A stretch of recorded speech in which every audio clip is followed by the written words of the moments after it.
Okay అయ్యగారు, మొట్టమొదట మీకు, మీ కుటుంబానికి, మీతో పాటు ఉన్నటువంటి మీ బంధువులందరికీ కూడా క్రిస్మస్ సంబంధమైన శుభాకాంక్షలు తెలియజేస్తూ ఉన్నాను. ఈ సమయంలో మనం దేవుని వాక్యాన్ని ఆలోచన చేద్దాము.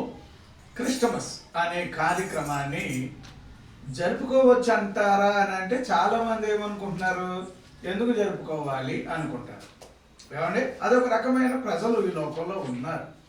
అంటే చనిపోయిన రోజు గొప్పగా చెప్పుకోవాలనుకుంటారు, కానీ అంటే ఆయన తిరిగి లేచాడు కదా అదే గొప్ప, కానీ పుడితే ఏమిటట అని నిర్లక్ష్యంగా ఉండేవాళ్ళు ఉంటారు. నేనేమంటానంటే, యేసు ప్రభు పుట్టి ఉన్నాడు కనుక అందుచేత ఆ జన్మదినాన్ని ఒకరికి పరిమితంగా దేవుడు పెట్టలేదు. అది సకల ప్రజలకు దానిని ఆయన ఏమండి బైబిల్ వాక్యాలు ఇదిగో ప్రజలందరికీ కలుగుబోవు సంతోషకరమైన మహా సంతోషకరమైన ఎప్పటికీ కూడా ఆనందభరితులుగా ఉండిపోవాలని యేసు ప్రభు వారు మన కొరకు ఈ లోకంలో జన్మించారు. అందుచేత అది అందరికీ తెలుసుడు, అందరూ తెలుసుకోవడం, అందరూ అవగాహన చేసుకోవడం అది అందరికీ ముఖ్యమే. అయితే మరి క్రిస్మస్ సంబంధమైన సందేశం ఏమిటి? చాలాసార్లు నేను దగ్గరగా మీ ఇంట్లో క్రిస్మస్ సంబంధమైన వర్తమానాలు ఎన్నిసార్లు చెప్పుకుంటామో మీ దగ్గర ఏమైనా ఉన్నాయా? రాసి పెట్టుకున్నారండి? పెట్టుకోండి, గుర్తుపట్టండి. ఎందుకు అని అంటే, నేను ఎప్పుడు కూడా ప్రతి వారి యొక్క ఇళ్లలో ఎక్కడెక్కడ క్రిస్మస్ కార్యక్రమాలు చేస్తూ ఉన్నామనేది నేను అందరికీ కూడా ఆ నోట్స్ అట్లాగే రెడీ పెట్టి ఉంచుతాను. అయితే ఈరోజు నేను మీతో మాట్లాడాలని అనుకుంటున్న వర్తమానం ఏమిటంటే, యేసు ప్రభువారు ఈ లోకంలో జన్మించడానికి ఆయన అంతకుముందు ఈ లోకానికి రాలేదని కాదు, అంతకుముందు ఈ లోకంతో ఆయనకి సంబంధాలు లేవు అని కాదు, ఆయన అప్పటికే ఉన్నాడు. అంటే ఎలాగా అంటే, ఆయన ఈ భూమి ఏమీ లేనప్పుడే ఆయన ఉన్నాడు, ఏది లేనప్పుడే ఉన్నాడు. సృష్టిలో ఏది సృష్టింపబడక మునిపే ఆయన ఉన్నాడని మీకు ఎన్ని వాక్యాలు చెప్పమంటే అన్ని చెప్తాను నేను. అయితే మరి ఆయన మనుషుల మధ్యలో మనిషిగా ఉండాలని దేవుని ప్రణాళిక మానవుల పట్ల నెరవేర్చబడడానికి యేసు ప్రభు మనిషిల్లో మనిషిగా కనబడాలని పుట్టాడు. అంతేగాని దేవునికి పుట్టుక అని అనగానే 2000 సంవత్సరాల క్రితం పుట్టాడని అది గొప్ప అని నేను అనను. కాకపోతే ఒక అద్భుతమైన ఆశ్చర్యం ఏంటంటే, అట్లాంటి ఏది సమీపింపరాని తేజస్సులో నివసించగలిగిన దేవుడు. ఏమంటే నేను ఒక్కొక్క సందర్భాలు చెప్పాలి అని అనుకుంటాను. అగ్ని ఆయన ఏమీ చేయలేదు, పంచభూతాలు ఏమీ చేయలేవు. అసలు మీరు ఒక్కొక్కసారి ఆలోచన చేస్తే ఆయనకు లోబడింది అంటూ ఏది ఉండదు. ఇవన్నీ కూడా ఆయనకు లోబడుతూ ఉన్నప్పుడు అట్లాంటి గొప్ప దేవుడు మనలాంటి శరీరములో అలాంటి శరీరాన్ని ధరించుకొని మనుషుల మధ్యలో నడవడం అంటే మామూలుగా అనుకోకూడదమ్మా, మామూలుగా అనుకోకూడదండి. ఊహిస్తే కూడా అంతుపట్టదండి. ఇది చాలా, నాకైతే మాత్రం దీని గురించి ఎప్పుడు నేను చాలా అత్యున్నతంగా, దేవా మా మీద మీకు ఇంత జాలి ఉన్నందుకు, ఇంత ప్రేమ ఉన్నందుకు, ఇంత ప్రత్యేకమైన మనసు ఉన్నందుకు, మా జీవితాల్లో ప్రత్యేకమైనటువంటి ఏది దైవికమైన ప్రత్యేకతలు సంతరించబడాలని మీరు చేసిన ప్లాన్ మాత్రం అద్భుతమైనదని చెప్పి నేను దేవునికి మాత్రం ఎప్పటికీ రుణపడి ఉన్నానని చెబుతాను. అంచేత క్రిస్మస్ సంబంధమైనటువంటి జన్మదినాన్ని జరుపుకోవడం మంచిది. దాని ద్వారా కొందరికి ప్రభువుని గురించిన సంతోషాన్ని చెప్పే వాళ్ళం అవుతాం. ఏమంటే కొందరికి ప్రభు దగ్గరికి నడిపించే వాళ్ళం అవుతాం. నా బాధ్యత అంటూ నేను చేయగలుగుతున్నాను అనడానికి క్రిస్మస్ కార్యక్రమం జరుపుకోవడం కూడా మంచిది. అప్పుడు నా బంధువుల్ని, నా చుట్టాలని, అనుకున్న వారిని పిలుచుకొచ్చి వాళ్ళకి దేవుని గురించిన సమాచారం చెప్పిన వాడిని అవుతాను. సరే, ఇప్పుడు ఈరోజు వాక్యంలో చాలా చిన్న వచనం మీకు ఒక ప్రశ్న ఎలా వదులుతాను చెబుతాను, మీరు దాని మీద కొంచెం నిఘా వేసి ఆలోచన చేయాలి. నెంబర్ 1, యోసేపు గారు ఎవరి కుమారుడు? బైబిల్లో ఇప్పుడు ఇక్కడ యేసు ప్రభువుని ఏమంటే, యేసు ప్రభు వారికి యోసేపు తండ్రి అనే ఒక భావన మనం బైబిల్లో 1వ అధ్యాయం ఏది మత్తయి సువార్తలో మనం చదువుతాం. ఆయన మరియమ్మ గారికి భర్త అనే మాట కూడా చదువుతాం. ఇది కూడా అంతుపట్టట్లేదు. నిజంగా ఆయన భర్త అనే మాట అలా రాశారు బైబిల్లో అలా రాశారు. కానీ విషయం ఏమిటి అంటే, యేసు ప్రభు వారికి భూమి మీద ఎవరు తండ్రిగా పిలువబడ్డానికి వీలు లేదు. అంటే అప్పుడు ఆల్రెడీ మేరీ అమ్మ ఆల్రెడీ అప్పటికి గర్భవతి. అది బైబిల్లో మనం చదువుతాం. గర్భవతిగా ఉన్నప్పుడు ఆమె ఇప్పుడు బయట వాళ్ళు ఇప్పుడు ఆమెని ఎట్లా ఆలోచన చేస్తారో కానీ ఆమె మాత్రం నేను అనుకుంటాను చేసుకుంటుంది. ఇప్పుడు ఎవరిని? యోసేపుని చేసుకోబోతుంది. యోసేపుని చేసుకోబోవడానికి ముందుగానే ఆవిడ ఎవరు? గర్భవతి అని బైబిల్లో రాశారు. సరే, అప్పటి వరకు ఆమె ఏమీ చెప్పలేకపోయేది. అమ్మతో చెబుదామనుకుంటే అమ్మ నేను ఇలాగమ్మా అంటే చెప్పడానికి కుదరలేకపోవడానికి కారణం ఎట్లాగా ఆమె ఆ తల్లిదండ్రులు. ఇప్పుడు అందుకే నేను అంటాను, మరియ గారి యొక్క తల్లి ఎవరు, మరియ గారి యొక్క తండ్రి ఎవరు? బైబిల్లో మీరు అయిన చక్కగా ఆలోచన చేస్తే కనుక భలే అంతుపట్టని సత్యాలు ఉన్నాయి. ఎందుకంటే మత్తయ్య గారు ఒకలాగా రాసుకొని వచ్చాడు, లూకా గారు ఇంకో రకంగా రాసుకొచ్చాడు. అంచేత ఈ రెండు దగ్గరికి టాలీ చేసుకుని వెళితే భలే భలే భలే భలే ఆశ్చర్యంగా ఉంటుంది. ఒక విధంగా నాకు ఎలాగనిపించిందంటే, ఇప్పుడు మీరు ఇలా గమనించండి, యోసేపు గారిని ఒక విధంగా మనం బైబిల్ వాక్యాల ప్రకారం చదివితే ఏమంటే యోసేపు ఎవరు కుమారుడు అని అంటారు. ఇక్కడ 1వ అధ్యాయంలో మత్తయి సువార్తలో దావీదు కుమారుడు అని అందాం, అట్లాగా ఉన్నది ఆధారం. కానీ మీరు ఇంకా బాగా చదివితే ఎవరు కుమారుడు అని ఉంటుంది అక్కడ. యోసేపు గారు ఎవరు కుమారుడు అని అంటే అమ్మ అదే 16వ వచనం ఒకసారి చూడండి అమ్మా, ఎట్లా ఉందో చూద్దాం. 1వ అధ్యాయం. యాకోబు మరియ భర్త అయిన యోసేపును కనెను. అప్పుడు యాకోబు ఎవరు? యోసేపు తండ్రి. ఇప్పుడు ఈ వాక్యాన్ని ఎక్కడ తీసుకెళ్ళి? ఆదికాండంలో ఒక ఆయన ఉన్నాడు, ఆయన పేరు యాకోబే. వాళ్ళ కొడుకు పేరు ఏం పేరు? అక్కడ కూడా యాకోబే. వాళ్ళ నాన్నగారి పేరు, కొడుకు పేరు యోసేపు. ఇక్కడ మత్తయి సువార్తలో ఇక్కడ ఎవరు? యోసేపు గారి తండ్రి పేరు ఎవరని రాశారు? ఇక్కడ యాకోబు అని రాసి ఉంది. అప్పుడు యాకోబు గారి కుమారుడు ఎవరంటే యోసేపు అని ఉంది. కానీ అలాగ మీరు ఇంకా కంటిన్యూగా వెళితే చాలా చక్కగా ఆ వంశావళి గురించి ఏదన్నా ఒక రోజు మనం మాట్లాడుకుందాం. భలే అద్భుతమైన సత్యం అందులో ఉంది. అయితే నేనేమంటానంటే, ఇప్పుడు ఈ యోసేపు ఏమండి ప్రధానమైతే చేయబడిందని వ్రాశారు, కానీ వారిరువురు కనీసం ఏమండి ఒక చోట కూర్చొని కొంచెం మాట్లాడుకోవడానికి అట్లాంటి సిస్టమ్ వాళ్ళకి లేదు. యూదా ఆచార ప్రకారంగా, అదే మన ఇండియాలో వేరే ఉండొచ్చు, ఇంకొక దేశంలో ఇంకో రకంగా ఉండొచ్చు. ఈ కాలంలో అసలు చెప్పాలి అంటే పెళ్లికి ముందే అటు ఇటు కూడా అందరూ పాడైపోతున్న పరిస్థితులు వచ్చేసినాయి. అంటే చివరికి వీడు ఎవరికి ఫ్యామిలీగా భర్తగా అవుతాడో తెలియదు, ఎవరికి ఆ పిల్ల భార్య అవుతుందో తెలియదు. అలాంటి రోజులు వచ్చినాయి ఇప్పుడు. అంటే అలాంటి రోజుల్లో మనం ఉన్నాం. ఏమన్నా గట్టిగా మాట్లాడదామంటే కోర్టు వాళ్ళే ఏమన్నారండి అనే ధోరణి ప్రజల్లోకి వచ్చినా, కానీ ఆ కాలంలో కానీ ఇప్పటికీ కూడా యెరూషలేములో లేదా ఇశ్రాయేలీయుల జీవితంలో చాలా ప్రత్యేకంగా బ్రతకడం, వాళ్ళకి ఆ సిస్టమ్ అలా ఉంది. వాళ్ళ ఆచారం, వాళ్ళకున్న పద్ధతి, వాళ్ళకున్న డైలీ రొటేషన్ ఏంటంటే ఫ్యామిలీ అంటే అదొక ప్రత్యేకత ఉంటుంది. తర్వాత వాళ్ళ ఆచార ప్రకారంగా యోసేపు పేరు మత్తయి గారు ఎందుచేతనో పద్దాకా వ్రాశాడు. అంటే యోసేపుకి ఆ ప్రాధాన్యత రావడానికి కారణం యోసేపు గారు చాలా ప్రత్యేకమైన మనిషి అని చెప్పాలి. అది మాత్రం బైబిల్లో ఉన్న ఒక సత్యం. అయితే ఒక మాట ఇప్పుడు మనం చదువుదాం సార్. ఇందులో ఎలాగా అని అంటే అమ్మ 1వ అధ్యాయంలో 18వ వచనం ఒకసారి చదవండి అమ్మ, ఏమని రాశాడో చూద్దాం. యేసుక్రీస్తు జనన విధము ఎట్లనగా ఆయన తల్లి అయిన మరియా యోసేపునకు ప్రదానము చేయబడిన తరువాత వారు ఏకము కాకమునుపు ఆమె పరిశుద్ధాత్మ వలన గర్భవతి ఆయను. 25వ వచనం కూడా చదవండి అమ్మ అందులోనే. ఆమె కుమారుని కనువరకు ఆమెను ఎరుగకుండెను.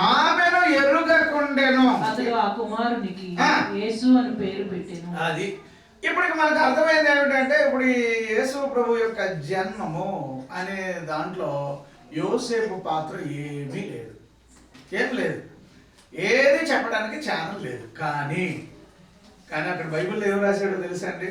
యోసేపు మరియపు భర్త. ఎవరని రాశాడండి? ఏమండి? యోసేపు మరియపు ఎవరంటే ఆయన భర్త. బైబిల్ వాక్యాల్లో 1:20 ఒకసారి చదవండి. మత్తయి సువార్త 1:20. అతడు ఈ సంగతులను గురించి ఆలోచించుకుంటుండగా ఇదిగో ప్రభుదూత స్వప్నమందు అతనికి ప్రత్యక్షమై దావీదు కుమారుడైన యోసేపు నీ భార్య అయిన మరియను చేర్చుకున్నట్టుకు భయపడకుము.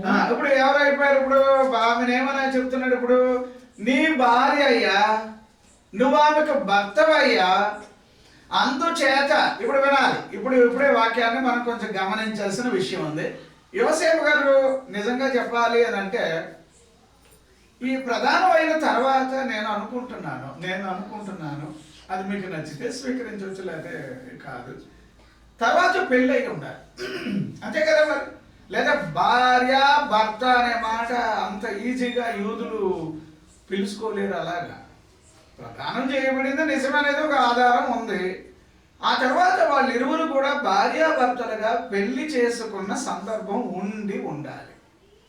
అయితే పెళ్ళి అయిపోయింది అనుకుందాం.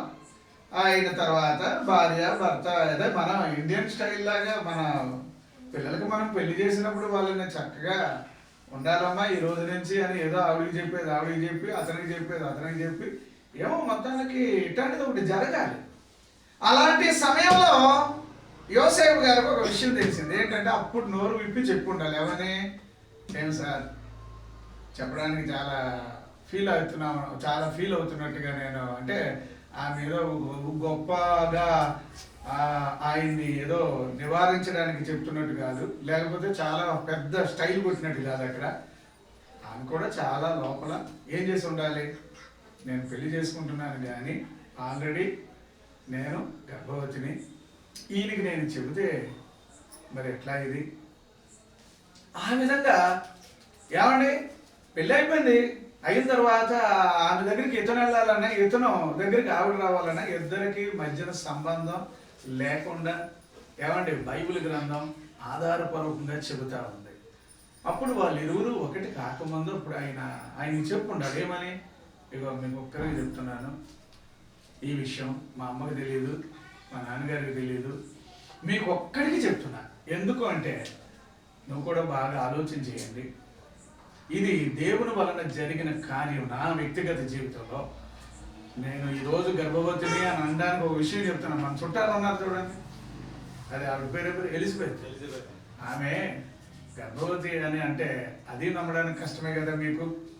ఈ వయసులో ఆవిడ గర్భవతి ఏమిటని అనుకుంటే అది కూడా కష్టమే కదా. అట్లానే నేను గర్భవతిని చూడండి. ఇప్పుడు ఇవి గర్భవతి అని అనగానే ఎన్ని రోజుల్లో మనం వరకు, ఒకవేళ కడుపుతో ఉన్న వాళ్ళు ఎన్ని రోజుల వరకు గర్భవతి అనే విషయం తెలియకుండా ఉండొచ్చు జనరల్గా? అంటే మీకు ఆడవాళ్ళు ఒకవేళ మీరు ఒకవేళ 2 నెలల 3 నెలల 3 months అయ్యేటప్పటికి ఆటోమేటిక్గా అప్పుడు కొంచెం బయట వాళ్ళకి నెమ్మదిగా మీరు గర్భవతి అనేది తెలిసిపోతుంది. మరి ఇప్పుడు అమ్మాయి ఏం చేసిందంటే తెలివిగా ఎవరికి చెప్పకుండా, ఏమంటే అమ్మకి తెలియదు, వాళ్ళ నాన్నకి తెలియదు, యోసేపు గారికి తెలియదు, డైరెక్ట్గా ఎక్కడికి వెళ్ళిపోయింది? మరి ఎలిజబెత్ గారి ఇంటికి వెళ్ళిపోయింది. అక్కడ ఎందుకంటే అక్కడికి అలాగే ఈవిడ వెళ్ళిందో లేదో, అప్పటికి ఆవిడ ఎన్నో నెల? ఎలిజబెత్ గారు 6వ నెల అని రాశారు. 6వ నెల అనే మాట రాసి ఆవిడ గర్భంలో ఉన్న శిశువు ఏం చేశాడట? నా ప్రభు నా ఇంటికి రావడం అని చెప్పి పరిశుద్ధాత్మ చేత లోపల గర్భంలో గంతులు వేసాడు అన్నట్టుగా బైబిల్లో రాశారు. అట్లా అయితే అప్పుడు ఈ కార్యం గొప్పది. సరే, ఈ విషయం ఈయనకి చెప్పాడు, చెప్పి ఉండాలి అమ్మగారు. చెప్పిన తర్వాత ఆ రోజు ఆయన ఆలోచనలో పడ్డాడు, ఎంతవరకు ఇది నిజం. ఆవిడ చెప్పే విషయమే. ఎందుకంటే ఈయన బైబిల్ వాక్యాల్లో ఎలా ఉందంటే చూడండి అమ్మ, బైబిల్ వాక్యాల్లో యోసేపుని తక్కువ అంచనా వేయడానికి వీలు లేదు. ఎందుకంటే ఆయన చాలా ప్రత్యేకమైన మనసు కలిగిన వాడు అనేది బైబిల్ వాక్యాల్లో అతని గురించి మనం చదువుతాం. 19వ వచనం చదువుతారమ్మా. అదే ఏది? ఆమె భర్త అయిన యోసేపు నీతిమంతుడై ఉండి. ఎవరండి ఆయన? నీతిమంతుడై ఉండి. అంటే నీతిమంతులకు ఉండే లక్షణాలు వేరుగా ఉంటాయి అనడానికి యోసేపు గారు మనకి ఈరోజు వాక్యంలో చూసి మెచ్చుకోవాలి. ఎందుకు అంటే నీతిమంతులు అంటే అక్కడ బైబిల్ వాక్యాల్లో రాసిన వచనం ఏంటంటే ఆయన నీతిమంతుడై ఉండి ఆయన చేసుకున్న ఆమెను అవమానపరచనొల్లక. అంటే నీతిమంతులు చేసే పని ఏంటంటే ఒక మనిషి రోడ్డు మీదకి ఏడవరు. ఏదో మొత్తానికి సరే వాళ్ళు కూడా మనిషి. ఇప్పుడు ఈయన కనుక బయట పడ్డాడు అనుకోండి, బయట పడితే ఏమవుద్ది? మరియమ్మ గారి మీద రాళ్ళు పడతాయి, మరియమ్మ గారిని చంపేస్తారు. ఈయనకేంటంటే ఇప్పుడు ఈయన తప్పించుకోవడానికి వీలు లేదు. ప్రధానం అయ్యి అలాగే తప్పించుకొని ఉంటే వేరే లెక్క. పెళ్ళి అయిన తర్వాత ఇప్పుడు అది ఎక్కడ మా ద్వితీయోపదేశకాండం 24లో చదివితే, మీరు ఒకవేళ ఇలా మ్యారేజ్ చేసుకున్న తర్వాత మీకు ఎక్కడైనా తేడా ఉంటే అప్పుడు ఖచ్చితంగా పంచాయతీ పెట్టి ఆ పంచాయతీ మధ్యలో ఏది ఒక లెటర్ రాసి అటు ఇటు మనకి ఏది ఇచ్చిపుచ్చుకునే విషయాలు కానీ ఇంకొకటి కానీ లేదా తారతమ్యత వస్తే లేదా విభేదాలు వస్తే వేరే అయిపోతే కూడా ద్వితీయోపదేశకాండం 24:1-4 వచనాల్లో మనం అది చదువుతాం. ఇప్పుడు పెళ్ళి అయిపోయింది, భర్తగా పిలువబడుతున్నాడు. కానీ ఇప్పుడు ఏం చేశాడంటే ఆయన ఈ అమ్మాయి చెప్పిన మాట, ఎంత చిన్న అమ్మాయి ఆవిడ, ఎంత 16 సంవత్సరాలు లేదా 17 సంవత్సరాలు అనుకుందాం మనం. ఆ చిన్న పిల్లకి ఆ అమ్మాయికి ఏం చెప్పాలి? పరిశుద్ధాత్మ వల్ల ఆయన ఆత్మ నా మీద. ఎందుకంటే పరిశుద్ధాత్మ పలు రకాలైన కార్యాలు మానవుని జీవితంలో చేయగలుగుతుంది. అంటే దేవుని ఆత్మ, నేను అంటాను దేవుడే మన జీవితాల్లో పలు రకాలైన కార్యాలు చేయగలుగుతాడు. అట్లాగా ఇప్పుడు ఈవిడి చెప్పగానే నేను అనుకుంటాను, కొన్ని రోజులు ఏమన్నా యోసేపు గారు ఏమన్నా నిద్రపట్టి ఉంటుంది అంటారా? యోసేపు గారికి అలా ఆవిడ గారు ఇలాగ గర్భవతి అనే సంగతి తెలిసాక నిద్ర పట్టి ఉంటుంది అంటారా? ఏమో, నాకైతే మాత్రం కొన్ని రోజులు, ఏమో 2 రోజులు 3 రోజులు నాకు తెలియదు, కానీ మొత్తానికి ఆయన నిద్ర పట్టిందంటే కష్టమే. తెగ ఆలోచనలో పడిపోయాడు ఆయన. అదే ఏదో చక్కగా నా యవ్వనానికి తగ్గ మంచి అమ్మాయిని చేసుకున్నాను అని అనుకుంటే ఆమె గర్భవతి అని అంటే ఇది ఎట్లాగిది నిజం, ఏ విధంగా చెప్పాలి, ఏ విధంగా ఇది అని తనలో మాత్రం నిర్ణయానికి వచ్చేసాడు. ఏంటంటే ఆయన నిర్ణయం తీసేసుకున్నాడు. ఎలాగా? ఏమంటే నిద్ర పట్టిన రోజులు ఆయనకు ఉన్నాయి. అప్పుడు ఆయన ఎలాంటి నిర్ణయం తీసుకున్నాడని బైబిల్లో రాసి ఉందంటే 19వ వచనంలో అక్కడ ఎట్లా రాశాడమ్మా ఆయన? యోసేపు నీతిమంతుడై ఉండి ఆమెను అవమానపరచనొల్లక రహస్యముగా ఆమెను విడనాడ ఉద్దేశించాను. ఏం చేసేయాలనుకున్నాడు? ఇప్పుడు మొత్తం నిర్ణయం అయిపోయింది. ఇప్పుడు ఏమని నిర్ణయం? పూర్తిగా ఇప్పుడు ఈమెకి నాకు ఎలాంటి సంబంధం వద్దు, కానీ ఇది రహస్యంగా జరగాలి, తెలిస్తే ఇంకో రకంగా అయిపోద్ది. కానీ ఇలాంటి సందిగ్ధంలో రేపు ఎల్లుండో ఖచ్చితమైన నిర్ణయం బయటకు రాబోతున్న రోజుల్లో దేవుని ఆత్మ, పరిశుద్ధాత్మ ఏమంటే మరి అలాగనే దేవుని యొక్క మహా గొప్ప ప్రణాళిక యోసేపు పట్ల విడుదల చేయబడింది. ఆయన కలలో అంటే అప్పుడు మంచిగా ఏదో మొత్తానికి కొన్ని రోజులు అయ్యాక తను ఎలాగో నిర్ణయం తీసుకొని ఏముందిలే ఆమెను వదిలేస్తాను, ఆమెను దూరం చేసుకున్నాను, కానీ నా బతుకులో నేను చక్కగా ఒక భార్యతో హాయిగా బతుకుదాం అనుకున్నానే, ఇప్పుడు మళ్ళీ నా బ్రతుకులో ఇంకొక ఆలోచన ఏంటి, ఏమిటి ఇది అని అనుకున్న రోజుల్లో పరిశుద్ధాత్ముడు అంటే దేవుని యొక్క ప్రణాళిక, దేవుని యొక్క దర్శనం ఆయన దగ్గరికి వచ్చేసింది. 25వ వచనం ఒకసారి చూస్తారమ్మా. 25వ వచనం 24 చదవండి. యోసేపు నిద్ర మేలుకొని ప్రభువు దూత అతనికి ఆజ్ఞాపించిన ప్రకారము చేసి తన భార్యను చేర్చుకొని. అంటే ఇప్పుడు ఏమైంది? వదిలేద్దామని అనుకున్నా ఆయన, ఇప్పుడు ఏమైంది? ఇప్పుడు ఏమంటే చేర్చుకోవాలని ఆలోచన. అంటే ఎంత కన్విన్స్ చేశాడు దేవుడు. అతడు నిద్రపోయినప్పుడు ఆ నిద్రలోకి వచ్చి కళ్ళలోకి వచ్చి ఏమనుకుంటున్నా యోసేపు అమ్మాయి బంగారం అయ్యా, తూకం వేస్తే బంగారం ఓడిపోద్దయ్యా. ఆ బిడ్డ పరిశుద్ధాత్మ ద్వారా. ఈ ఉన్న ఊర్లో ఎంతమంది కన్యకులు లేరు ఇలాగే యేసు ప్రభు పుట్టాలని అనుకుంటున్నారు. ఆయన పుట్టాలంటే నేను బాగుండాలని ఎంతమంది కన్యకులు ఉన్నారు. వాళ్ళందరిలో మర్యాదస్తురాలు, గౌరవం కలిగిన బిడ్డ. ఏమంటే ఎంతో సన్మానపు హృదయం, సన్మానించడం, మనిషిని బాధ పెట్టే లక్షణం ఆవిడికి లేదు. అట్లాంటి మనిషి ఆమెనయ్యా నువ్వు వదిలేద్దామని అనుకుంటున్నావు అని సూపర్గా కాబట్టి విషయం చెప్పి ఉండాలి. చెప్పడమే కాకుండా ఇంకొకటి ఏం చేసి ఉండాలి. నేను అనుకుంటాను దేవదూత వచ్చిందిగా, నువ్వు యోసేపుగా నువ్వు ఈ రోజు ఆవిడికి భర్తగా పిలువబడడం నీ జీవితానికి ఎంతగానో అదృష్టం ఇంకొకట్లేదు అని ఏవో చెప్పి నేర్పించి మొత్తానికి మెలకు వచ్చేటప్పటికి మాత్రం గబగబా ఏది మరియమ్మ గారి దగ్గరికి వెళ్ళి ఏదో చాలా దగ్గరగా ఆప్యాయతగా ప్రేమించడం, ఏమంటే చాలా ఆప్యాయతగా మాట్లాడడం. అప్పుడు ఆవిడ ఏమనుకోవాలి, నిన్నటి వరకు నన్ను వదిలేద్దాం అనుకున్నాడు, నిన్నటి వరకు నిర్ణయం తీసుకున్నాడు, ఏంటో జరుగుతుంది అంటే అప్పుడు ఆవిడకి అర్థమైంది దేవుడు వచ్చి ఆయనతో మాట్లాడి ఉండాలి అని అలాగ ఆలోచన చేసి ఉండాలి. సరే ఇప్పుడు ఈయన ఏమండి పెళ్లి భర్తగా ఈయన ఉండి ఆ కాలంలో ఎటువంటి ఇబ్బంది రాకుండా యేసు ప్రభు కొరకు అతడు భర్త కాకపోయినా భర్తలాగా ఉండాల్సి వచ్చింది, తండ్రి కాకపోయినా తండ్రిగా ఉండాల్సి వచ్చింది. అంటే అవన్నీ కూడా మళ్ళీ బైబిల్లో మనం ఆలోచన చేయాలి. ఇప్పుడు దావీదు కుమారుడైన యేసు అన్నాడు, దావీదు ఏ కాలంలో ఉన్న ఆయన, యేసు ప్రభు ఏ కాలంలో ఉన్నాడు అంటే ఇవన్నీ కూడా మీకు ఒక విధంగా దీన్ని నాకు ఈ ఫ్యామిలీ లైన్ అంతగా నాకు ఏమంటే తెలియకపోయినా నేను ఒక్కటి అంటాను. ఆ రోజుల్లో ఈ మరియమ్మ గారికి ఏమంటే మరియమ్మ గారు తల్లిదండ్రులకి నేను అనుకుంటాను ఈవిడ ఒక్క ఆవిడే ఏది అంటే వాళ్ళ ఇళ్ళల్లో మగపిల్లలు లేరు అనుకుంటా. ఎవరి ఇళ్ళల్లో మరియమ్మ గారి ఇళ్ళల్లో వాళ్ళ తల్లిదండ్రులకి మగపిల్లలు లేరు అనుకుంటా. అందుచేత ఎవరిని యోసేపు గారిని పెళ్లి చేసిన తర్వాత కూడా ఒక సందర్భంలో ఏదైనా ముఖ్యమైన విషయాలు రాయాలంటే కొడుకు అంత స్థానం ఇచ్చి యోసేపుని వాళ్ళు గౌరవించి కొన్ని అందుకే బైబిల్లో ఏమండి యోసేపు గారి గురించి మత్తయి సువార్తలు ఒకలాగా ఉంటే లూకాసు వార్తలు ఇంకో రకంగా ఉంటుంది. అంటే అప్పుడు ఆయన తండ్రి ఎవరు అనేది అక్కడ వేరుగా రాశారు.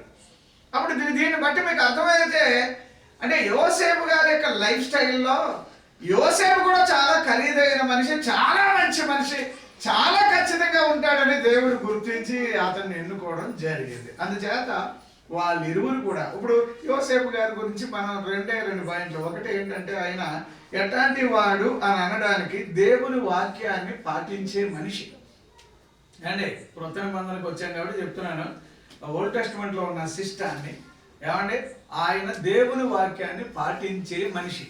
అది ఒకటి తప్పకుండా మీరు ఎక్కడ ఈ వచనాలు ద్వితీయోపదేశకాండం 6వ అధ్యాయం 25వ వచనం ఒకసారి చదువుతారమ్మా. ఏమండి ఆ విధంగా దేవుని యొక్క వాక్యాన్ని పాటించే మనిషి ఆయన యోసేపు గారి గురించి మనం చదివితే. కాకపోతే యోసేపు గారు ఆలోచన పరుడు. చదవండి అమ్మా. ద్వితీయోపదేశకాండం 6వ అధ్యాయం 25వ వచనాన్ని. మన దేవుడైన యెహోవా మనకు ఆజ్ఞాపించినట్లు ఆయన సన్నిధిని ఈ సమస్తమైన ఆజ్ఞలను అనుసరించి మనము నడుచుకున్నప్పుడు మనకు నీతి కలుగును. ఏమంటే ఏం కలుగుతుంది అప్పుడు? యోసేపు నీతిమంతుడు అంటే ఎలా నీతిమంతుడు? యోసేపు ఒక మంచి నిర్ణయం తీసుకుంటున్నాడంటే ఎలాగా అంటే నేను అంటాను యోసేపు గారి యొక్క లైఫ్ స్టైల్లో దేవుని వాక్యాన్ని పట్టుకొని బ్రతికేవాడు, అందుచేత అతను నీతిమంతుడు అయ్యాడు. అట్లాగే ఒకటి మనం ఆలోచన చేద్దాం. తర్వాత ఆ రోజుల్లోనే యోసేపు గారు ఎవరంటే నిందారహితుడుగా ఉండేవాడు. అంటే ఎలా చెప్పాలి? ఆదికాండం 7:1 ప్రకారంగా ఈ తరం వారిలో నాకు నువ్వు ఎలా కనిపించావని అన్నాడు. ఏమంటే నోవహు గారితో దేవుడు అంటున్నాడు కదా, ఈ తరం వారిలో నువ్వే ఎలా ఉన్నావు? నిందారహితుడిగా ఉన్నావు, నిర్దోషిగా ఉన్నావు, దోషం లేని వాడిగా ఉన్నావు, కళ్ళగపటం లేని వాడిగా ఉన్నావు, యథార్థమైన వాడిగా ఉన్నావు అన్నట్టుగా అతన్ని ఎలా మెచ్చుకున్నాడో ఇప్పుడు అదే క్వాలిటీ ఎవరిలో కనిపిస్తుంది? ఇప్పుడు యోసేపు గారిలో. యోసేపు గారి కాలంలో యోసేపు గారు ఎంత ఖచ్చితం అంటే నేను ఇప్పుడు ఒకటే అంటున్నాను. ఇప్పుడు ఆలోచన చేయండి, ఇవన్నీ ఊరికే వదిలేస్తే మనకి అర్థం కాదు. ఆయన నీతిమంతుడు అంటారేంటండి? మనిషి నీతి దేవుని దృష్టిలో అది పెద్ద లెక్క రాదు. కాకపోతే దేవుని వాక్యం ప్రకారంగా ఆయన నీతిమంతుడు అవ్వాడు అనడానికి మనకు వచనాల్లో ఏది ద్వితీయోపదేశకాండం 6వ అధ్యాయం 25 ఆ వచనాల్లో మనం చూచాం. ఏమంటే దేవునికి మహిమ కలుగును గాక. తర్వాత రెండవదిగా మనం బైబిల్ వాక్యాల్లో చూస్తే గనక అతడు బైబిల్ ప్రకారంగా ఆయన వ్యక్తిగతంగా ఆయన నీతిమంతుడిగా ఉండేవాడు. ఎట్లా ఉండేవాడు అండి? ఎట్లా నీతిమంతుడు అంటే దోషం లేనివాడిగా, నిందారహితుడిగా, ఏమంటే చాలా యథార్థ. ఇప్పుడు నేను అనేది ఏంటమ్మా, బయట వాళ్ళకి మనం నీతిమంతుడిగా కనబడాలని అనుకునే దానికన్నా దేవునికి నువ్వు నీతిమంతుడిగా కనబడడం, అది నీ జీవితానికి నా జీవితానికి ముఖ్యం. బయట ఎవరన్నా చూసి సార్ చాలా కరెక్ట్ అండి బాబు అంటే, బాబు నాకు వేరే కోణం కూడా ఉందా, ఆ కోణంలో కూడా నేను కరెక్ట్గా ఉన్నానా లేదా అనేది అది కూడా అవసరం. చాలా మంది జీవితాల్లో పైకి పటారంగా ఉంటారు, అందుకే కాబోలు ఏ మంచి కార్యాలు జరగడం లేదని అనిపిస్తుంది. నేనేమంటానంటే పైకి ఒకలాగా లోపల ఇంకొకలాగా ఉంటారు చూడండి, అది నీతి కాదు. వింటున్నారా? కోపం వచ్చింది కానీ అందరూ కూడా తెలుసుకోవాల్సింది ఏంటంటే, నా దేవునికి నచ్చే నీతి యోసేపులో ఉంది. అదే యోసేపులాగా ఈ తరములో దేవుని కొరకు బ్రతకడానికి ఈ నీతి మనలో ఉండును గాక. ఉండాలి, అలవాటు చేసుకోవాలి. తర్వాత నేను ఇంకో వచనం కూడా చెప్తానమ్మా, ఇది కూడా మనం ఆలోచన చేద్దాం. ఆ తరమ వారిలో ఆయన అంత ప్రత్యేకంగా ఉండడానికి యోసేపు గారి జీవితంలో ఉన్న వచనం ఏంటంటే, అతడు ఏమంటే అతని తరమ వారిలో నీతిమంతుడిగా ఉన్నాడు. అప్పుడు అతని తరం వారిలో నీతిమంతుడు ఇంకెవరున్నారు చెప్పండి? ఎవరు చెప్తారు చూద్దాం. ఏమండి ఎవరున్నారు? ఇంకా ఉన్నారు మరి. అంటే దేవుడు డైరెక్ట్గా ఆ పాత్ర కోసం ఏది పాలకి గిన్నె శుభ్రం కావాలన్నట్టుగా ఇతన్ని అంత ప్రత్యేకంగా ఎన్నుకున్నాడు. ఆ కాలంలో సిమియోను ఒక ఆయన ఉన్నాడు, బహువృద్ధుడు కదా, ఆయన కూడా నీతిమంతుడిగానే ఉన్నాడు. అంటే ఆయన మరొక రీసెంట్గా నీతిమంతుడిగా ఎన్నిక చేయబడ్డాడు. అయితే నేను అంటున్నాను, 3వ పాయింట్కి వెళదాం. 3వ పాయింట్ ఏంటంటే, యోసేపు ఒక విధంగా అంటే బైబిల్ వాక్యాలు ఎలా చెప్తున్నాయంటే, ఇప్పుడు తన ఇంటిలో కూడా అంటే ఒక వచనం చదువుదామా, ఆ వచనాన్ని మనం ఆలోచన చేద్దాము. దేవునికి మహిమ కలుగును గాక. 15వ అధ్యాయం ఆదికాండం 6వ వచనాన్ని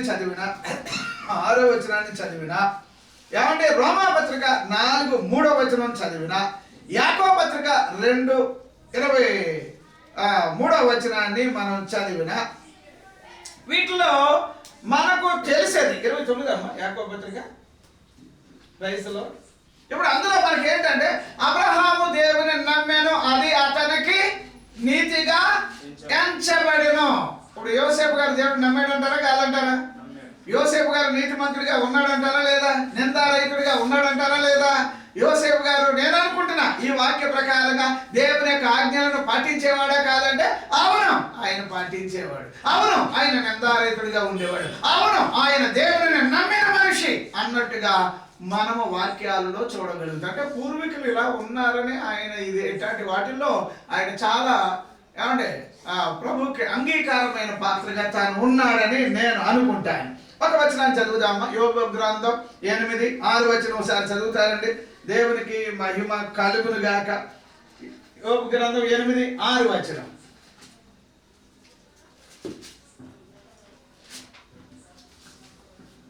నీవు పవిత్రుడవై యథార్థవంతుడవైన ఎడల నిశ్చయముగా ఆయన నీ యందు శ్రద్ధ నిలిపి నీ నీతికి తగినట్టుగా నీ నివాస స్థలమును వర్ధిల్ల చేయును. Praise lord. అప్పుడు యోసేపు గారి యొక్క లైఫ్ స్టైల్లో ఆయన ఇంట్లో కూడా నీతి న్యాయాలు ఉండేయండి. ఏమంటే ఇంట్లో నీతి న్యాయం ఉండేది. నేనైతే క్యారెక్టర్ విషయంలో చెప్తున్నాను. అంటే నాకు ఇలాంటి వాక్యాలు ఎందుకు ఆలోచన వచ్చిందంటే, యోసేపు నీతిమంతుడు అన్నారు, ఆయన ఆలోచనలో పడ్డాడు, ఆయన భయపడ్డాడని కూడా ఒక చోట ఉంది. యోసేపు భయపడకు, ఆమెను నువ్వు నీ భార్యగా స్వీకరించడానికి నువ్వు భయపడద్దు అని అన్నాడు. ఆ దెబ్బతో అమ్మో ఆయనకున్న భయాలన్నీ పటాపంచలైపోయాయి.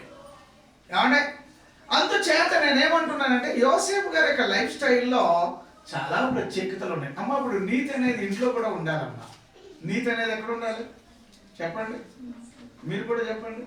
చిన్న చిన్న పిల్లలకి ఏం తెలియదు కదా, దేవుడు మమ్మల్ని దీవించగాక. పెద్దవాళ్ళు మన ఇళ్లలో ఏముండాలమ్మా? నీతి ఉండాలండి. నీతి లేకపోతే కోతు కంటే తొంట్రోల్లాగా ఉంటారు.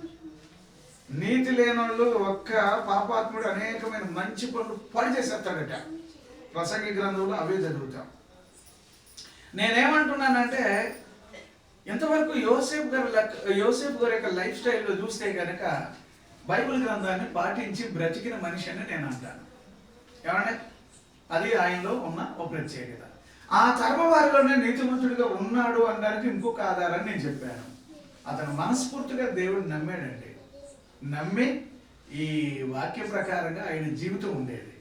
నేను ఇంకా 4వ చెప్తున్నాను. యోసేపు గారు తన యొక్క ఇంటిలో నీతిని కలిగిన మనిషి.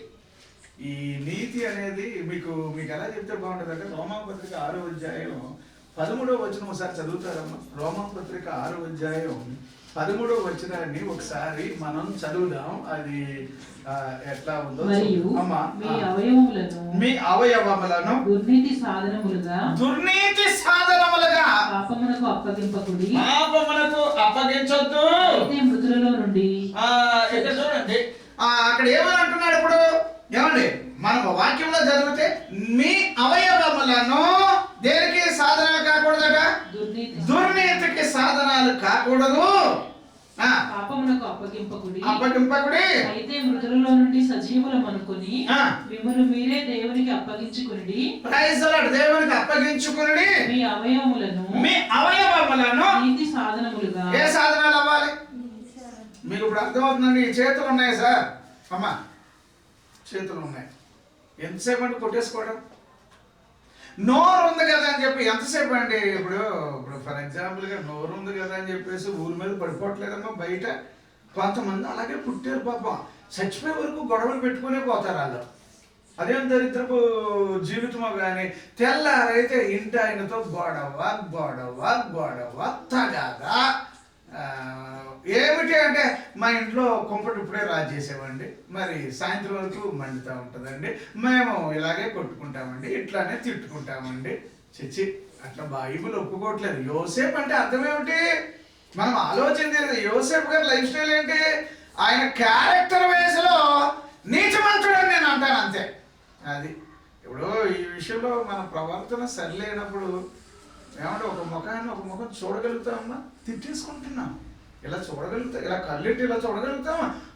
బాబాయ్ ఎందుకంటే ఇప్పుడే గొడవ పెట్టుకున్నాం కదా, ఇప్పుడే ఇంకా అంతే. ఆ రోజంతా ఏడ్చినట్టు ఉంటుంది, రెండో రోజు అలాగే ఉంటుంది. ఎప్పుడు గోలేండి, ఎవరో వచ్చి మళ్ళీ ఆర్చాలి తీర్చాలి అన్నట్టు ఉంటుంది. ఏమో నాకు అర్థం కావట్లేదు. కానీ నాకు ఒకటి అర్థమైంది ఏంటంటే యోసేపు గారు తన యొక్క పర్సనల్ లైఫ్లో నీతిమంతుడు. దేవునికి స్తోత్రం. అని చేత సార్ నోరు ఉంది కదా అని చెప్పి ఆమెను రోడ్డు మీదకి ఎడవలేదు. ఏమంటే బలం ఉంది కదా అని చెప్పి ఏమంటే పెద్దల మధ్యలో మీటింగ్ పెట్టలేదు. ఆలోచన చేశాడు. అయ్యయ్యో ఆ పాప కూడా, అమ్మాయి కూడా మంచి ఆవిడే, కానీ ఏంటిది ఎంతవరకు నమ్మాలి అలాగ అనుకుంటున్న సమయంలో దేవుడు జోక్యం చేసుకున్నాడు, అంతే. ఆ తర్వాత వాళ్ళ జీవితకాలం అంతా కూడా దీవెనకరమే. ఏమంటే నాకు అనిపిస్తుంది సార్, యోసేపు గారు మా అయితే ఎంతకాలం ఉన్నాడు అని అంటే నేను అనుకుంటాను యేసు ప్రభు వారు యెరూషలేములో వెళ్ళాడు చూడండి. అప్పుడు యేసు ప్రభు వయసు ఎంత? 12 సంవత్సరాలు అనుకుందాం. అప్పటి వరకు కూడా యోసేపు గారు బతికే ఉన్నాడు.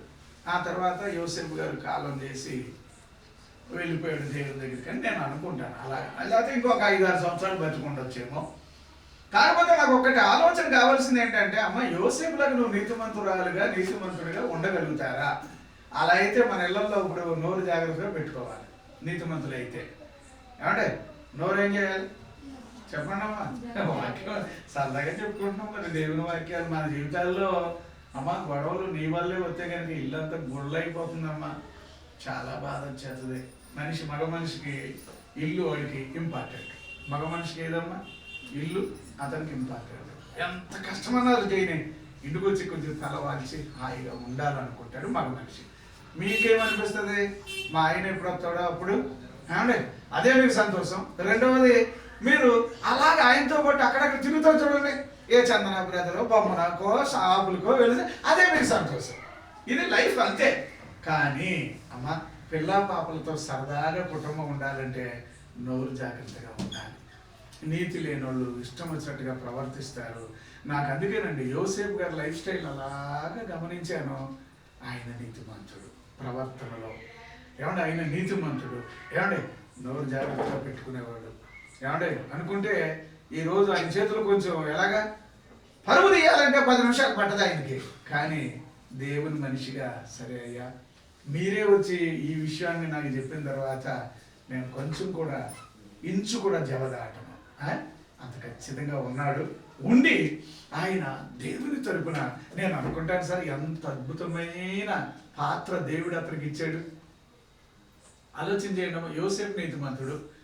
యోసేపు ఇంకెవరన్నా అన్నా ఆయన ఎవరని అవమానపరిచేవాడు కదా. అంటే దాని అర్థం ఏమిటంటే ఒక మాట చెప్తాను బైబిల్ వాక్యాల్లో, ఇది కూడా మనం చూడాలి. బైబిల్ వాక్యాల్లో ఏమంటే యెషయా గ్రంథం 32:17 వచనం ఒకసారి చదువుతారమ్మా. అక్కడ మనం చదివేది ఏమిటంటే 32:17 వచనం ఒక్కసారి చూద్దాం. నీతి సమాధానము కలుగజేయును, నీతి సమాధానమును కలుగజేయును, నీతి వలన నిత్యమును నిమ్మలము నిమ్మలము నిబ్బరము. అంటే ఇప్పుడు యోసేపు గారు ఉన్న చోటల్లా ఏముంటది? సమాధానం. అదేండి యోసేపు గారు ఉంటే ప్రతి చోట నాకు అమ్మ ఇప్పుడు యోసేపు గారి యొక్క వాక్యం ఇంటికి ఎందుకు వచ్చిందంటారు? ఏం సార్ ఇది ఇక్కడే ఉంది. కనీసం నా దగ్గర 200 ప్రసంగాలు ఉన్నాయి. ఏది? ఈ క్రిస్మస్ సంబంధంగా నేను 2015 ఉన్న చోట 15 నుంచి ఈ ఫైల్ మెయింటెనెన్స్ చేస్తున్నా. అందులో చూస్తే ఈ పాయింట్ మీకు రావాలి ఇంటికని దేవుడు ప్రణాళిక ఉంది. మీకు కూడా నేను ఏమేమి వాక్యాలు చెప్పాను అంత లిస్ట్ ఉంటుంది నా దగ్గర. అది కూడా ఎందుకంటే ఎప్పుడు ఏది పోనే ఉన్నా నేను. నాకు ఏంటంటే అట్లాగా నోట్స్ ఉండాలి. కానీ అయ్యా జాగ్రత్త, మీ ఇళ్ళల్లో నీతే కనుక తక్కువైతే ఏమి లేదండి. దేవుడే వచ్చి యోసేపులో దర్శనం ఇచ్చి మాట్లాడినట్టుగానే దేవుడు సేవకుడిగా నన్ను మీ ఇంటికి పంపించాడు సార్. ఇప్పుడు నేను మీ తరపున మాట్లాడుతున్నా. మీ ఇళ్లలో నీతి ఉండాలి. అవమానపాలకరమైన పరిస్థితులు రావద్దు. ఎవరి నుంచి వస్తున్నాయి అనేది అవి ఎందుచేతంటే మీరు నీతిమంతుల యొక్క ప్రత్యేకత కలిగిన వారే. అవయవాల మీద నీతి ఉండాలి అని అన్నాను. కాస్త నోరు అదుపులో పెట్టుకొని ఏమంటే మనం కొట్టేసుకునే వాళ్ళు తిట్టేసుకునే వాళ్ళలాగా ఉండొద్దబ్బా. ఏమంటే మిమ్మల్ని చూస్తే బయట వాళ్ళు దేవుని పిల్లలండి, దేవుని యొక్క ప్రత్యేకత వారిలో ఉందండి అని చెప్పేటట్టు రావాలి. దేవునికి స్తోత్రం. ఇంట్లో వ్యవహారాల్లో మాట శైలిలో ఏమంటే సమాధానం పుట్టుకొచ్చును గాక. సమాధానం రావాలి. ఏమంటే ఈ తరమ వారిలో మీ కుటుంబం ఎలా ఉండాలమ్మా? ఇక్కడ ఏరియాలో నీతిమంతులు కుటుంబంగా ఉండాలి. మీకు అర్థమవుతుందమ్మా? ఈ తరమ వారిలో ఇక్కడ ఈ చుట్టుపక్కల వారిలో ఈ ఇంటి వారు అశోక్ బాబు యొక్క నివాసం ఎలా ఉండాలట? నీతిమంతులుగా ఉండాలి. దేవునికి మహిమ కలుగును గాక. హల్లెలూయా హల్లెలూయా. అది మాత్రమే కాకుండా నేను ఇంకొక వచనాన్ని కూడా నేను మీతో చెప్పాలని అనుకుంటున్నాను. ఈ వాక్యాన్ని మనం కొంచెం ఆలోచన చేద్దాం. ఏమంటే ఆలోచన చేసి దీంట్లో నుంచి కొన్ని ముఖ్యమైన విషయాలను మనం గమనిద్దాం. బైబిల్ వాక్యాల్లో నీతికి ఎంత ప్రాధాన్యత ఉంటే ఏమండి ఎక్కడెక్కడ ఉండాలి? ఇప్పుడు నీతి చెప్పండి. నేనండి దేన్ని బట్టి నీతిమంతుడు అయ్యాడని చెప్తారు? యోసేపు గారు ఎట్లా నీతిమంతుడు అయ్యాడు? ఎలాగై ఉంటాడు? ఫస్ట్ వాక్యం చెప్పాను కదా, దేవుని వాక్యాలు పట్టుకొని బ్రతికేవాడు. అది ఆయనలో ఉన్న ప్రత్యేకత.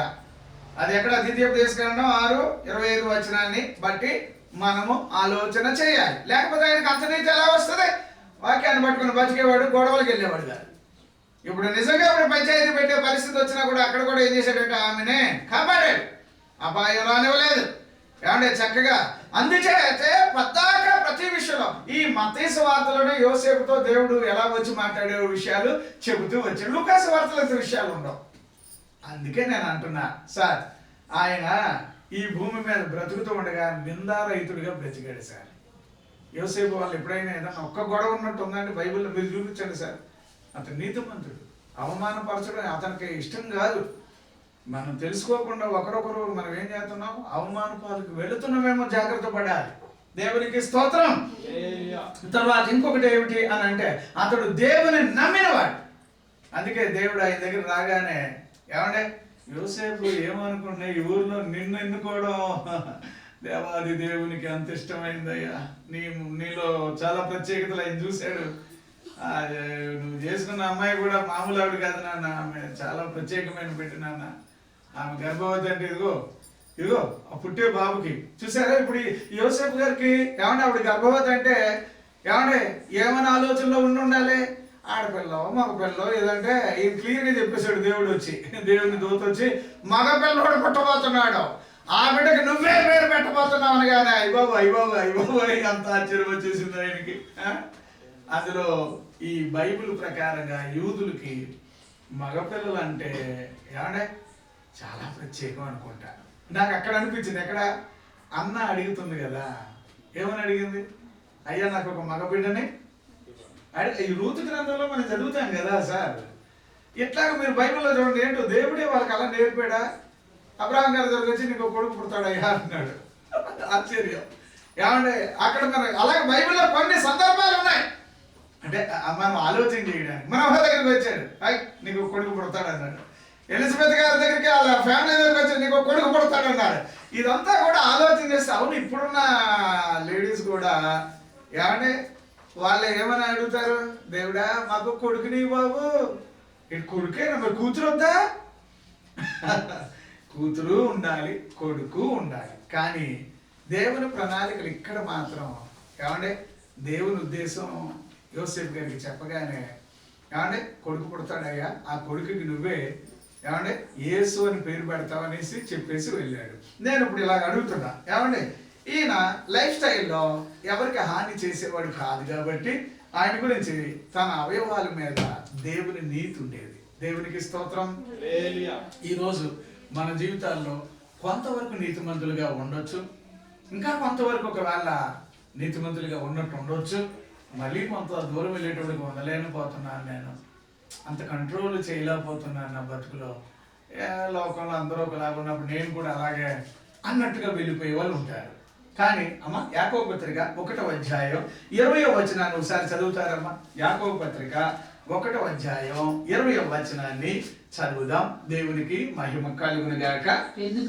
ఎందుకనగా నరుని కోపము దేవుని నీతిని నెరవేర్చదు. ఏ నెరవేర్చదమ్మా? ఇప్పుడు చూడండి అమ్మా, ఇప్పుడు నీతి అనేది జరగాలి, రైట్. కానీ కోపాలతో, ద్వేషాలతో, గొడవలతో, కొట్లాటలతో ఉంటే గనక ఏమంటే దేవుని నీతి నెరవేర్చబడుతుంది అంటారా? చెప్పాలి, నెరవేర్చబడడం కష్టం అండి. అందుకే నేను అంటాను, మనిషికి కోపం ఉందంటే, కోపం అంటే నా దృష్టిలో అదొక రకమైన ఏం లేదు, అగ్గి పట్టుకొని వెళ్తున్నట్టే ఉంటుంది అనమాట. అంటే కోపంలో అగ్గి ఉన్నదని బైబిల్లో చదువుతాం. అమ్మో అగ్గినితో ఉన్నట్టే ఉంటుంది. కోపం వచ్చినప్పుడు దేవుని చిత్తం చేయలేము.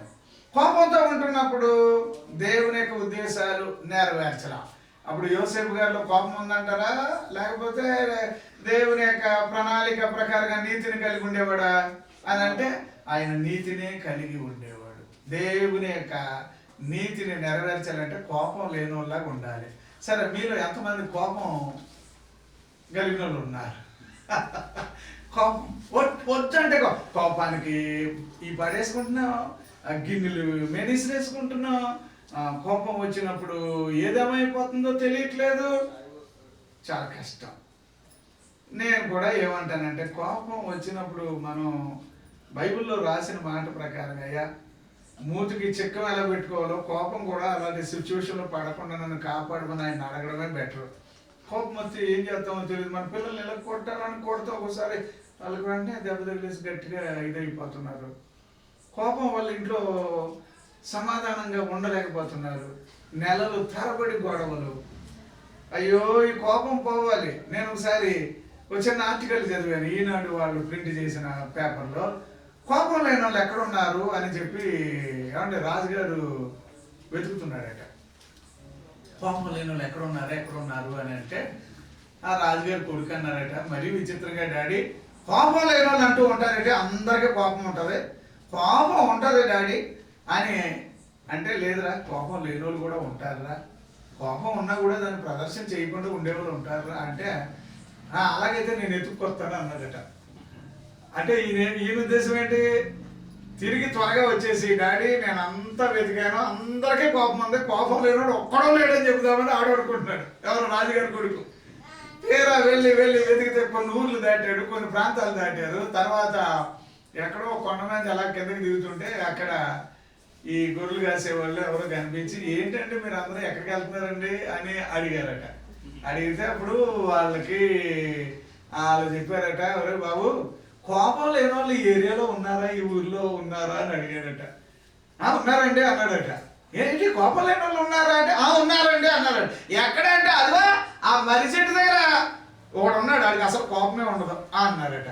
అవునా, కోపం లేని వాళ్ళు అంటూ కూడా ఉన్నారా, చూద్దాం వెళ్దామని అక్కడికి వెళ్తే ఆయన చీరలు అల్లుతున్నాడట, చీరలు తయారు చేస్తుంటే అతని దగ్గరికి వెళ్ళి రాజుగారి కొడుకు, బాబు ఈ చీర ఖరీదు ఎంత అంటే ఇదండి రూపాయి అండి అన్నాడట.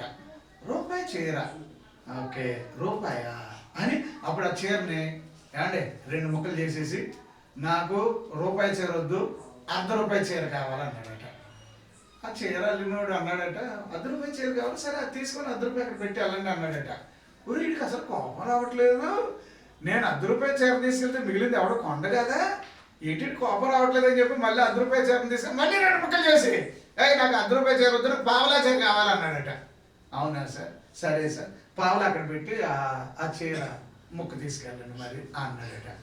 ఈడేవాడు రా బాబు, అసలు కోపమే రావట్లేదు వీడి దగ్గర అని వాడికి అట్లాగానే కోపం పుట్టించేయాలని చెప్పి ఆ పావలా చీర తీసుకొని నలిపేసేసి నాకు ఇది కూడా ఒక్కర్లేదు అనేసి నేనేదో అనుకున్నాను కానీ నాకు ఇది వద్దు అని అక్కడ పడేసి వెళ్ళిపోతున్నాడట. అప్పుడు ఏం చేయాలి, అప్పుడు ఆ చీరలోడు కోపం రావాలిగా, వచ్చేసింది కోపం అనుకున్నాడు. తీరా వాళ్ళు వెళ్ళిపోతుంటే కొంత దూరం వెళ్ళాక చప్పట్లు కొట్టి, అయ్యా ఒక్క నిమిషం ఆగండి అలాగే వెళ్ళిపోతే ఎలాగా, నాకు మీరు చీర ఇన్ని ముక్కలు చేసేసారు, మీరు కొనలేదు, పోనీ ₹1 అంటే అది తీసుకోలేదు, పావులా అంటే అది తీసుకోలేదు, చివరికి ఏది వద్దని పాడేసి వెళ్ళిపోతున్నారు, మీ చీర ఇన్ని ముక్కలు చేసినందుకు నాకు బాధలేదు కానీ మీ బతుకులు ఎలా చేసుకోవద్దు అని చెప్పేసి సరే వెళ్ళండి అన్నాడు.